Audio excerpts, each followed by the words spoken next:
लोकतंत्र का दूसरा बड़ा उत्सव लोकसभा चुनाव अब बहुत दूर नहीं है। उम्मीद है कि फरवरी 2024 में चुनाव आयोग लोकसभा चुनाव की अधिसूचना जारी कर देगा।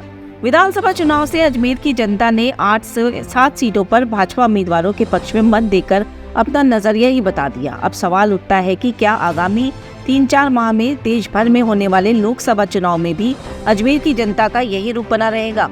क्या भाजपा अपना दबदबा बनाए रखेगी? राजनीति के जयकारों के बीच ये चर्चा अभी से शुरू हो चुकी है। भाजपा से जुड़े लोग जहां जोश और खरोश से भरे पूर्ण विश्वास जता रहे हैं कि अजमेर की लोकसभा सीट का चुनावी परिणाम में कोई फेरबदल नहीं होगा, भाजपा का ही सांसद बनेगा, वहीं कांग्रेस से जुड़े लोग थोड़े बहुत निराश जरूर हुए हैं, लेकिन वो मान रहे हैं कि लोकसभा चुनाव में कांग्रेस ने कुछ और ज्यादा मेहनत करी तो परिणाम उलटफेर हो सकता है। आइए जानते हैं कि विधानसभा चुनाव में अजमेर के मतदाताओं ने किस पार्टी को कितना चाहा है। इसी आकलन से लोकसभा चुनाव का आईना साफ दिखने लगेगा। अजमेर लोकसभा सीट में अजमेर उत्तर, अजमेर दक्षिण, दूदू, किशनगढ़, पुष्कर, नसीराबाद, मसूदा और केकड़ी विधानसभा क्षेत्र है। दूदू विधानसभा क्षेत्र को अगर हटा भी दिया जाए तो अजमेर विधानसभा चुनाव में 7 विधानसभा क्षेत्र में कुल 61,972 मतों से जीत हुई है।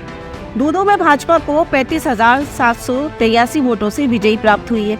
यानी अजमेर लोकसभा सीट पर भाजपा अपनी पद्धति कांग्रेस पार्टी से कुल 97,715 वोट अधिक मिले हैं। ये भाजपा के लिए सुखद स्थिति मानी जा सकती है।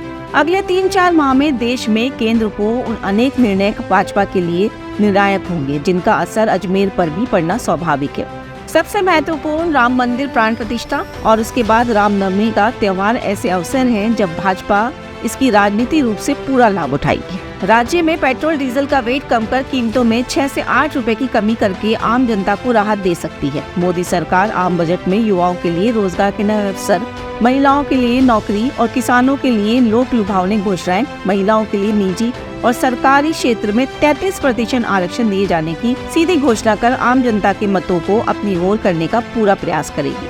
केंद्र की योजनाओं और निर्णय का लाभ का प्रचार प्रसार सत्ता में रहते भाजपा नेताओं व कार्यकर्ताओं द्वारा अजमेर में बहुत मुश्किल नहीं है। कांग्रेस के पास राहुल गांधी की भारत न्याय यात्रा है, बेरोजगारी, महंगाई जैसे मुद्दे हैं। एक सांसद के तौर पर भागीरथ चौधरी अजमेर में कोई कमाल नहीं दिखा सके। इस कमजोरी का मजबूत कांग्रेस उम्मीदवार बुना सकता है।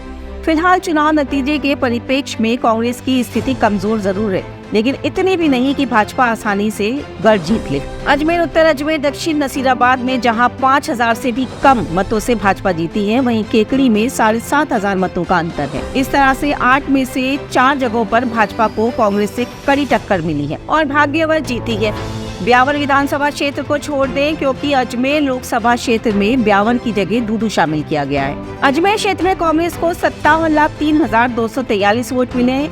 इसके मुकाबले भाजपा को 65,01,038 वोट मिले। यानी पूरे लोकसभा क्षेत्र में दोनों पार्टियों के बीच अंतर लगभग 8 लाख का है, जो कि अजमेर लोकसभा क्षेत्र में लगभग 20 लाख मतदाताओं को देखते हुए बहुत ज्यादा नहीं है। यदि कांग्रेस मजबूत और लोकप्रिय उम्मीदवार को चुनावी मैदान में उतारती है तो 8 लाख का अंतर मिटाना बहुत बड़ी बात नहीं होगी।